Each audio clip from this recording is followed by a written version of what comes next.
여러분, 지혜와 총명으로 내가 머리 좋아서 공부해서 알게 되는 게, 깨닫게 되는 게 도가 아닙니다. 오늘 본문 9절을 같이 한번 읽어볼까요? 같이 읽어보겠습니다. 누가 지혜가 있어 이런 일을 깨달으며 누가 총명이 있어 이런 일을 알겠느냐. 여호와의 도는 정직하니 의인은 그 길로 다니거니와 그러나 죄인은 그 길에 걸려 넘어지리라. 여호와의 도는 사람의 지혜와 총명으로 깨달을 수 있는 것이 아니다라고 이야기를 하고 있습니다.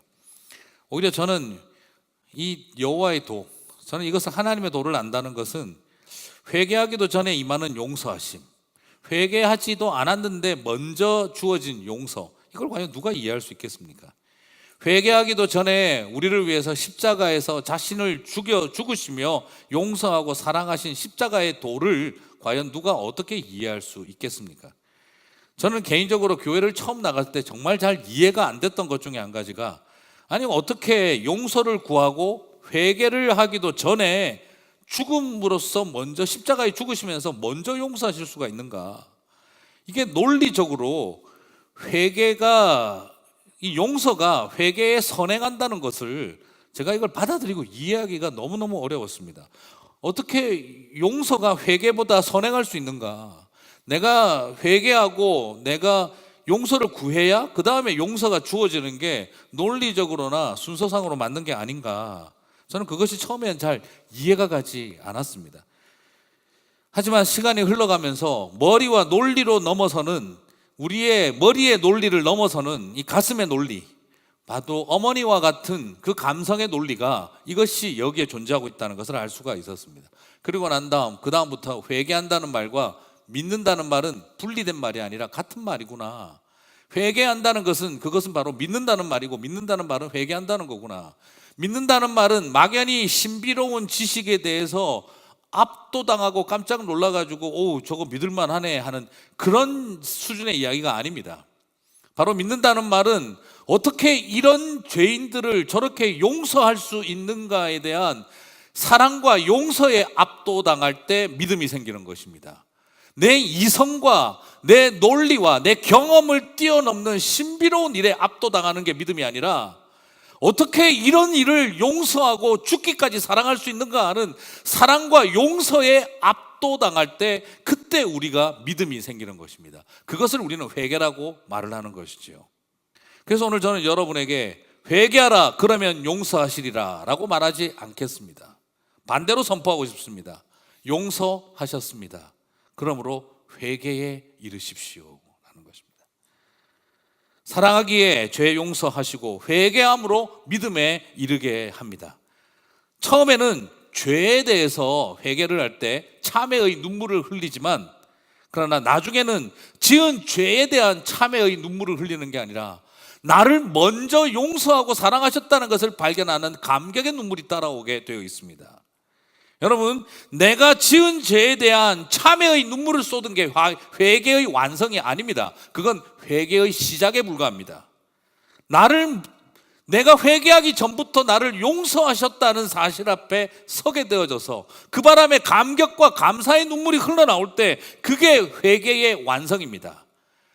내가 지은 죄에 대한 참회의 눈물은 회개의 시작에 불과하고, 나를 그렇게 용서하고 사랑하신 하나님의 은혜에 감격의 눈물을 흘리는 것이, 그게 바로 회개의 완성입니다.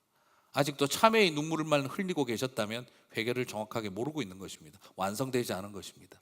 진정한 회개는 감격과 감사의 눈물이 터져나올 때입니다.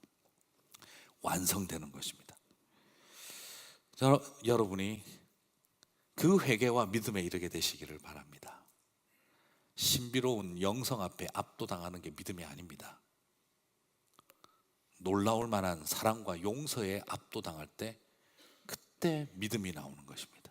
그게 진정한 회개입니다. 그렇다면 우리 하나님께서 저와 여러분을 어떻게 용서하셨을까요? 어떻게 용서하고 우리를 치유하셨을까요? 저는 우리 하나님의 용서라는 단어가 오늘 다르게 쓰이고 있는 것을 발견합니다. 4절 말씀 앞부분을 한번 읽어보겠습니다. 앞에 같이 읽겠습니다. 내가 그들의 반역을 고치고. 여러분, 여기서 주목하고 싶은 단어는 반역과 고치고인데요, 주님은 용서한다는 말을 반역을 고치고라는 표현으로 바꾸어 놓았습니다. 반역이라는 말은 영어로 백슬라이딩을 말합니다. 백슬라이딩. 이것은 뒤로 되돌아감, 변절, 배교, 옛날 죄악된 생활로 회귀한다는 것을 말합니다. 그런데 이 백슬라이딩이라고 하는 것은 한번 돌아가 버린 과거형에 대한 이야기를 말하는 게 아닙니다. 한번 일어난 일을 말하는 게 아닙니다. 이 백슬라이딩이라는 말 자체는 이미 벌써 현재 진행형을 말합니다. 계속해서 일어나는 ing, 끊임없는 변절과 끊임없는 배교와 끊임없는 옛생활로 돌아가는 이 무한 루프에 빠져있는, 반복된 생활에 빠져있는 우리들의 상태를 묘사하는 것입니다. 백슬라이딩 상태에 들어가 있는 것입니다. 그래서 계속해서 배교와 그리고 변절과 그리고 옛 생활의 악한 습관들이 끊임없이 내 안에서 반복되어져서 일어나고 있는 진행형의 ing의 상태, 바로 그것이 우리가 빠져있는 반역의 상태를 말합니다. 한번 때려치운 것을 말하는 게 아니라 그 이후로 일어나게 된, 우리의 일어나게 된 이 진행형의 상태를 말하는 것이죠. 이것의 첫 시작은 여러분이 잘 아는 것처럼 출애굽을 하고 나와서 그 광야 생활이 시작되어지자마자 이스라엘 사람들은 출애굽을 하고 난 다음에 그들은 애굽에서 가마 옆에서 고기 먹던 기억을 떠올리며 옛날이 좋았는데 하며 그들은 백슬라이딩을 시작을 했습니다. 그리고 그 이야기는 이스라엘이 망할 때까지 그 백슬라이딩의 이야기는 계속되고 있었던 것을 우리는 발견할 수가 있습니다. 애굽의 종되었던 때를 추억하며 애굽에 다스리던 신들과 파라오의 통치를 그리워하는 모습, 그래서 이 백슬라이딩은 단순한 변절이 아니라 역모와 반역으로 번역을 해도 되는 단어가 되는 것입니다. 그리고 이것을 오늘 본문 호세아서에서 본다면 음란한 아내 고멜을 다시 아내로 맞이하고 사랑을 하였더니 또 여전히 집을 나아가 포주에게 가서 몸을 팔고 있고 내 아이가 아닌 다른 남자의 아이를 또 임신하고 돌아오는 이 고멜 같은 여성들의 이스라엘의 모습을 바로 백슬라이딩으로 묘사하고 있는 것입니다. 바로 죄의 무한 루프에 빠져 있는 상태를 말하는 것이죠. 사랑하는 성도 여러분, 이런 백슬라이딩에 대해서 용서는 어떤 걸까요? 이걸 법리로 본다면 죽여야 될 일입니다. 이건 죽어야 할 일입니다. 그런데 이런 상황에 대해서 하나님은 용서한다는 표현을 뭐라고 말하고 있느냐? 그 똑같이 반복되고 있는 현재 진행형의 이 반역과 이 백슬라이딩을 주님은 치유한다는 것입니다. 힐링한다는 것입니다. 사랑하는 성도 여러분, 이 치유한다는 표현도 또한 역시 현재형입니다. 무슨 말입니까? 용서는 한 번 선언하고 끝나는 것이지만 치유는 먹이고 닦아주고 입히고 간호하고 건강해질 때까지 돌보는 것을 말합니다. 오늘 여기에서 사용되어진 치료는 외과적 시술을 말하는 것이 아니라 간호적 돌봄까지 다 포함된 개념입니다. 말 그대로 죽여야 할 인생들을 그들이 끊임없는 백슬라이딩을 하고 있을 때 하나님은 우리를 향해 계속된 치유를 하고 계신다는 것입니다. 죽여야 할 일을 살리고 있다라는 말씀입니다. 하나님이 우리를 향해서 사형 집행인이 되셔야 하는데 의사가 되시고 치유자가 되고 계신다는 뜻입니다. 하나님이 우리를 향해서 심판자가 되셔야 하는데 오히려 지금 하나님께서 저와 여러분을 돌보고 살리는 간호를 하고 있다는 뜻을 말하는 것입니다. 용서라고 하는 단어, 죽여야 할 일들을 건강하게 사람으로 살아가도록 돕는 일을 하고 있다는 것이죠. 그래서 하나님은 용서라는 법적 단어를 사용하는 것이 아니라 치유와 돌봄이라고 하는 우리의 생활의 단어들을 사용하고 있는 것을 보게 되어집니다. 여러분, 사람은요, 용서할 수 있어도 치유해 주지는 않습니다. 내가 저 인간 용서는 해도 치유해 줄 마음은 없습니다. 저걸 먹여주고 입혀주고 닦아줘, 용서를 선언해 줄 수는 있어도 먹여주고 입혀주고 닦아주고 간호하고 돌보는 일까지 하는 일은 할 수 없습니다. 그런데 하나님의 용서는 본질적으로 치유입니다. 진행형의 치유입니다. 무엇을 뜻하는 것입니까? 나쁜 죄인들을 아픈 연약한 인생들로 보신다는 것입니다. 나쁜 자들을 아픈 자로 여긴다는 것입니다. 이것이 은혜입니다. 지독히 나쁜 우리를 하나님은 지독히 아픈 사람들로 불쌍히 여기신다는 것입니다. 바닥에 새긴 찬양이라는 노래가 있습니다. 바닥에 새긴 사랑이라는 찬양이 있는데요, 사람들은 나의 죄를 보고 주는 나의 아픔을 보네. 그들은 내게 손가락질하고 주는 나를 감싸주네. 사람들은 나의 죄를 보지만 하나님은 나의 아픔을 보신다는 것입니다. 그들은 손가락질하지만 주님은 나를 감싸주신다는 것입니다. 이게 바로 은혜입니다. 근데 우리 주님의 용서는 이것도 대단한 일인데, 우리를 용서하시는다는 개념을 치유한다는 개념으로 표현하는 것도 엄청난 일인데, 주님의 용서는 치유보다 한 걸음 더 나아가십니다. 4절 그 다음 부분 포함해서 같이 읽어보겠습니다. 앞에 같이 있습니다. 같이 읽겠습니다. 내가 그들의 반역을 고치고 기쁘게 그들을 사랑하리니. 여러분, 여기에서 우리에게 주는 도전은 무엇입니까? 그 백슬라이딩을 치유하시는 것이 용서로 나타나고, 그뿐만 아니라 기쁘게 사랑하겠다는 것입니다. 죄인인 우리를 아픈 사람으로 보고 치유하시는 것도 대단한 일인데, 여전히 죄인인 우리를 죄인으로 여기고 환자로 여기는 것을 뛰어넘어 연인으로 여기며 기쁘게 사랑하겠다라고 말씀하고 있다는 것입니다. 사형 집행인이 되셔야 할 하나님이 의사가 되어주시고, 의사가 되어주신 것도 모자라 연인이 되어주시겠다라고 말하고 있는 것입니다. 우리를 향한 심판자가 되어주실 심판하실 수 있는 하나님이 우리를 향해서 치유자가 되어주시고, 그리고 치유자가 되는 것도 모자라 저와 여러분을 향한 사랑하는 사람이 기쁘게 사랑하는 연인이 되어주시겠다는 말입니다. 타인의 아기를 임신하고 돌아온 아내를 여전히 첫사랑 여고생처럼 여기며 사랑하고 돌보겠다는 것입니다. 이것이 하나님이 오늘 우리들에게 약속하고 계시는 용서의 개념입니다. 나쁜 우리를 아픈 사람들로 보시고 사랑하는 연인으로 여전히 여기겠다는 것, 하나님은 완전히 사랑에 눈이 멀어버린 것입니다. 죽여야 할 죄인들을 대신해서 내 아들이 죽어서 치유자가 되어주고, 이도 모자라 기쁘시게 그들을 사랑하는 사랑, 그 용서가, 이 모든 것이 포함된 용서가 바로 십자가의 도입니다. 사랑하는 성도 여러분, 이 도를 아시는 저와 여러분이 되시기를 주님의 이름으로 축복합니다. 사형 집행인이 아니라 의사가 되고, 그리고 그것도 모자라 연인이 되시기까지 저와 여러분을 용서하십니다. 그런데 오늘 하나님은 한마디 더 하고 계십니다.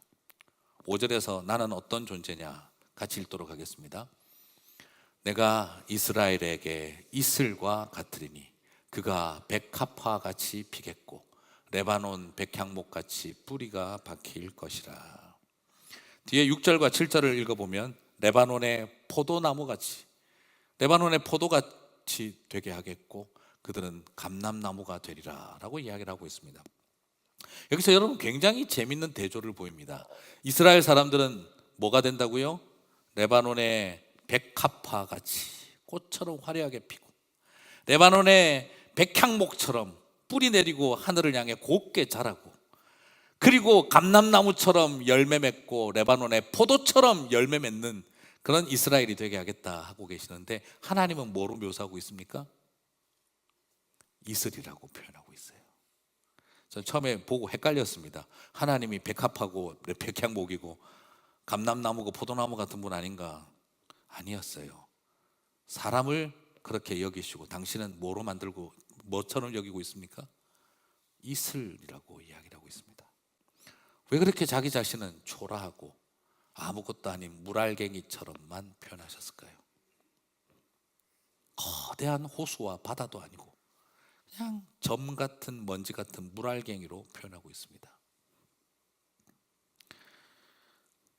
하나님이 이슬이라는 말은 무엇을 뜻하는 걸까요? 첫째로 이슬은 매일매일 동일하게 잔잔하게 내리는 소리 없는 생명, 보이지 않는 생명의 근원입니다. 이슬이 가지고 있는 가장 큰 특징은 한결같음입니다. 생명을 유지하는 일, 사람 살리는 일, 생명을 유지하는 일은 드라마틱하고 파격적이지 않습니다. 생명 살리는 일 하면 우리는 떠오르는 게 911에서 정말 대단한 능력으로 응급 환자들을 살려내는 이야기를 떠올리지만, 그러나 거의 대부분의 생명의 이야기는 매일매일 매순간 똑같이 먼지 같은 물알갱이들이 변하지 않고 한결같이 공급되어지는 것을 전제로 하는 것입니다. 생명을 살리는 그 엄청난 일은 어쩌면 되게 지겹게 여겨질 수 있는 이 반복되는 이야기가 한꺼번에 모여진 것입니다. 한결같은 성실함으로 물알갱이를 공급할 때 온 땅에, 사막 땅에, 이스라엘 땅에 풀 한 포기 그리고 꽃 한 송이, 나무 하나라도 제대로 자랄 수 있는 것입니다. 여러분, 이것이 뭐하고 똑같습니까? 어머니의 사랑과 같은 것입니다. 어머니의 사랑이 왜 가치가 있나요?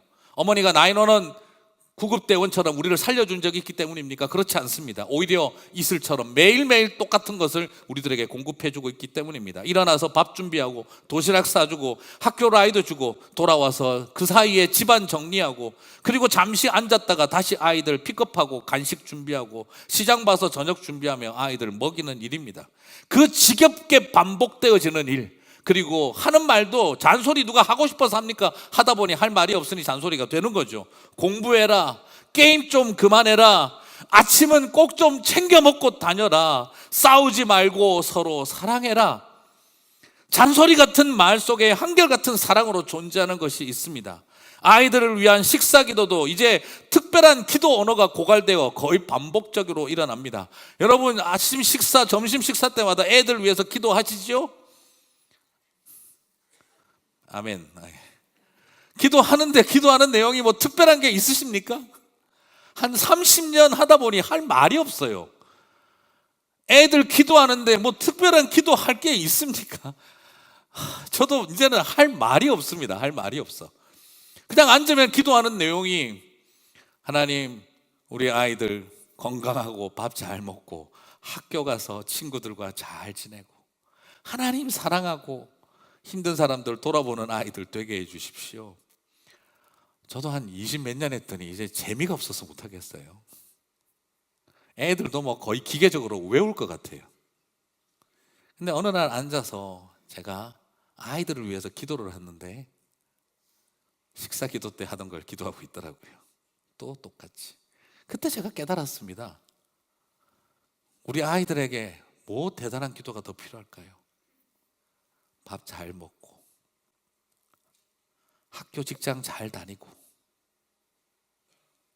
사람들과 더불어 살며 하나님 사랑하고 힘들고 어려운 사람 잘 돌아보게 해달라고. 뭐 더 대단한 기도가 필요한가?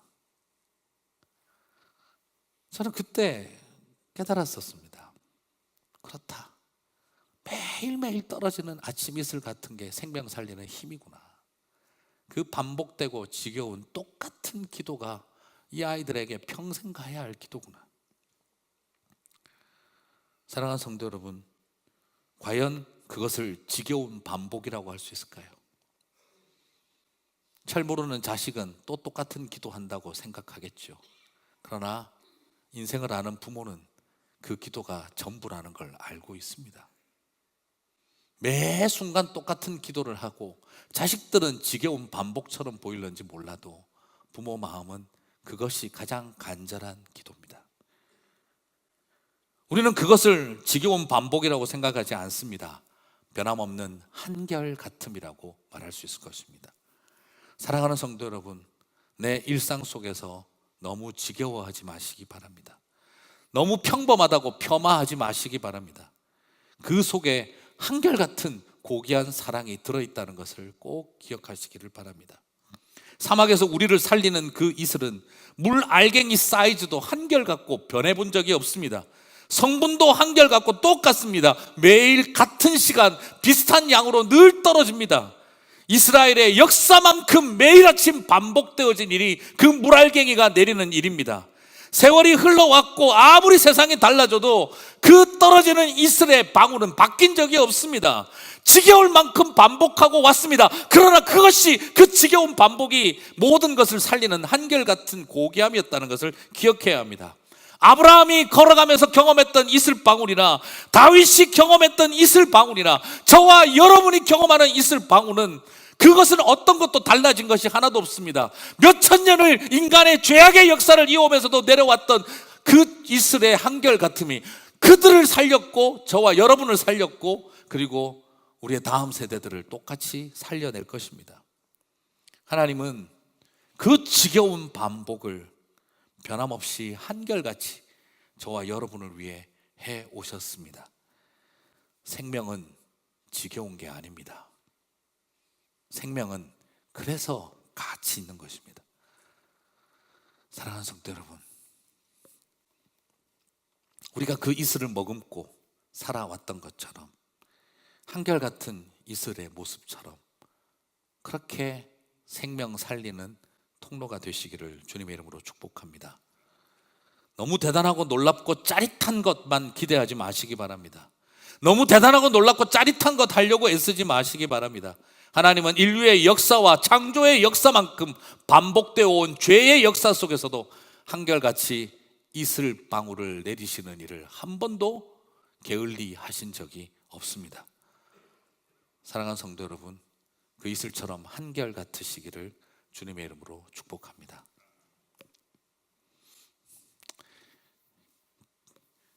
교회도 이슬같이 그 자리 잘 적셔주십시오.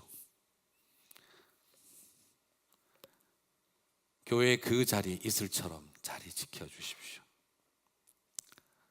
그 일이 그만큼 중요합니다. 자리를 깨차려고 하지 마시고 보금자리 만들어 가십시오. 이슬이 가진 두 번째 의미는 무엇일까요? 우리를 화려하고 위대하게 하시기 위해 하나님은 초라한 희생을 선택했다는 뜻입니다. 이스라엘은 백합화로 화려하게 피어라고 하시고, 이스라엘이야 너는 레바논의 백향목처럼 뿌리 내리고 하늘을 향해 곱게 뻗어 오르라고 하고, 그리고 이스라엘아 너희들은 사람들이 찾고 싶은 레바논의 포도처럼 결실을 맺고 열매를 맺으라. 그리고 너희는 감람나무처럼 그 맑은 감람 열매의 기름을, 감람유를 내어줄 그런 열매를 맺으라고 저와 여러분을 영생불사의 나무로 만들어주기를 원하셨습니다. 하지만 우리 하나님은 보이지 않는 한밤중에 내려와서 해만 뜨면 사라지고 죽어버릴 이슬이 되기를 결정하셨습니다. 저와 여러분은 낮 동안 남들이 볼만한 화려함을 즐기고, 남들이 우러러 볼만한 높은 나무로 자라고, 남들이 찾을 만한 포도나무와 그리고 남들이 찾고 싶은 감람나무 열매를 맺으며 살아가기를 원하시지만, 우리 하나님은 아무도 보지 않는 밤에 밤이슬로 내려와 떠오르는 태양 속에 사라져버리고 희생되어지는 일을 당연한 것처럼 여겼습니다. 사랑하는 성도 여러분, 저와 여러분을 꼽히게 하기 위해서 우리 하나님이 걸어오신 길은 결국 예수 그리스도를 통해 다 집합되어집니다. 저와 여러분이 백합화처럼 아름답게 화려하게 피오르게 하기 위하여 우리 하나님은 채찍에 맞으시고 모든 옷을 발가벗기웠습니다. 저와 여러분이 곱게 자란 나무로 자라고 향기를 바라게 하기 위하여 우리 주님은 돌팔배질을 당하셨습니다. 귀한 열매를 맺는 나무가 되게 하기 위하여 조롱과 멸시를 당하며 살아오셨습니다. 저와 여러분을 꽃피우기 위해 거름이 되어버리셨고, 저와 여러분을 화려하게 만들기 위해 검게 그을리는 길을 선택하며 걸어오셨다는 것입니다. 보이지 않는 깊은 밤에 온 땅을 덮고 생명을 살리고 해가 뜨는 낮에는 사라지는 그 지겨운 반복을 죄악된 역사만큼이나 성실하게 고결하게 한결같이 해오셨습니다. 초라한 모습으로 오셔서 저와 여러분을 화려하고 아름답고 위대하게 만드시려고 하셨습니다. 치유하고 사랑하신 것도 놀랍지 않습니까? 그런데 치유하고 사랑한 것도 모자라 이런 우리를 더 아름답게 만들기 위해 그 지겨운 반복을 매일 밤 매일 아침 한결같이 하시며 이런 저와 여러분을 살려놓은 것만도 다행인데 화려하고 향기롭고 열매 맺게 하기 위하여 끊임없이 희생하셨습니다. 이게 하나님의 이슬 되심입니다. 그래서 예수님이 도이십니다. 이제 말씀을 맺겠습니다. 예수님은 사형 집행인이 되어야 할 상황에서, 하나님은 우리를 향한 심판주가 되실 상황에서 하나님은 치유자가 되어주셨습니다. 심판자가 되어주실 상황에서 의사가 되어주셨습니다. 치유하시고 용서하심으로 끝나지 않고 다시 연인이 되어주셨습니다. 그리고 연인으로 끝난 것도 아니었습니다. 그분은 저와 여러분을 여러분을 위해 이슬이 되어주셨습니다. 무엇을 뜻합니까? 사형 집행인이 되셔야 할 분이 사형수가 되셨다는 뜻입니다. 같이 한번 읽겠습니다. 사형 집행인이 되셔야 할 분이 사형수가 되셨다. 심판자가 되셔야 할 분이 심판을 당하시는 길을 선택하셨다는 것입니다. 그래서 예수님이 바로 여호와의 도이십니다. 겟세마네 동산에서 깊은 밤 새벽이 될 때까지 땀이 피가 되도록 기도하셨습니다. 이렇게 예수님은 겟세마네 동산에서 땀이 피가 되도록 쏟으시며 예수님은 깊은 밤 이슬이 되어 주셨습니다. 예수님은 골고다 언덕에서 십자가에서 물과 피를 다 쏟으셨습니다. 이처럼 예수님은 형장의 이슬로 사라지는 아침 이슬이 되어 주셨습니다. 그래서 그 은혜로 인하여 저와 여러분이 백합화처럼 꽃을 피우게 하셨고, 그리고 또한 포도나무처럼 감람나무처럼 열매 맺게 하셨고, 레바논의 백향목처럼 하늘 높게 자라기를 원하고 계신다는 것입니다. 사랑하는 성도 여러분, 하나님 앞에 돌아오셔서 용서 하나만 받아도 다행이라고 생각하는 저와 여러분에게 우리 주님은 계속되는 치유자가 되어주시고, 치유자가 되어준 것만도 감사한데 연인이 되어주시고, 연인으로 저와 여러분을 사랑하시는 것만을 뛰어넘어 한 송이 백합처럼, 그리고 하늘을 향해 뻗은 백향목처럼 사람들이 찾고 싶은 감람나무 열매와 그리고 포도 열매를 맺는 존재들이 되게 하시기 위하여 이슬처럼 사그러지셨습니다. 저와 여러분은 그렇게 사랑받은 존재들입니다. 오늘 저와 여러분이 그 사랑받은 존재임을 잊지 않게 되시기를 주님의 이름으로 축복합니다. 한 해를 돌아봅니다. 혹시 나는 사형 집행인이 되려고 애쓰지 않았을까요? 치유자만 되어도 내 스스로 대단하다고 스스로 여기고 있지는 않았을까요? 연인까지 되는 일은 기적이라고 생각하고 있지는 않았던 걸까요? 하지만 주님은 저와 여러분에게 좀 더 고프십니다. 한 걸음 더 나아가 아침 이슬이 되기를 원하고 계시는 줄 믿습니다. 긴 밤 지새우고 나 이제 가노라. 저 거친 광야에 서러움 모두 버리고 나 이제 가노라. 주님이 이슬 되셔서 죄인들을 살리신 것처럼 믿음의 백성들이 이슬처럼 서러움 버리고 이 거친 광야에서 죄인들을 살리는 삶을 살아내는 주의 백성들이 되시기를 바랍니다. 9절 말씀처럼 정직한 의인이 되어서 그 길로 다니시는 저와 여러분이 되시기를 바랍니다. 사형 집행인이 사형수가 되셨습니다. 그래서 이 도는 사람의 지혜와 총명으로 이해할 수가 없는 것입니다. 십자가의 도가 그래서 은혜인 것입니다.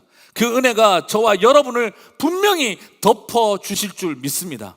한 해를 마무리하면서 호세아서의 마지막 이 소망이 여러분의 소망이 되게 하실 줄 믿습니다. 그리고 이슬처럼 저와 여러분을 찾아오시고 또 오늘 덮어주실 줄 믿습니다. 그래서 용서 하나만으로도 충분한 저와 여러분을 용서받는 정도가 아니라 백합처럼 백향목처럼 그리고 감람나무 열매처럼 포도 열매처럼 저와 여러분을 그렇게 인도해 가실 하나님의 은혜가 함께하고 계실 줄 믿습니다. 사랑하는 성도 여러분, 그러므로 우리는 알아야 합니다. 내 인생이 백향목처럼 자랐습니까? 내 인생에 감람나무 열매가 가득하고 포도 열매가 가득하고 내 인생이 백합화처럼 화려하게 꽃피었습니까? 내 능력, 내 잘난 것 때문에 된 것이 아니라 이슬처럼 저와 여러분을 찾아오신 하나님의 은혜가 그 모든 것을 가능하게 한 줄 믿습니다. 그러므로 사랑하는 성도 여러분, 꼭 기억하십시다. 우리도 사형 집행인이 아니라 치유자가 되게 해주시고, 우리도 연인이 될 수 있게 해주시고, 이 죄악된 세상 이슬처럼 살아가는 백성들 되게 해주십시오. 그것이 용서와 사랑을 이루는 십자가의 도를, 그 길을 가는 정직한 백성들의 삶인 줄 믿습니다.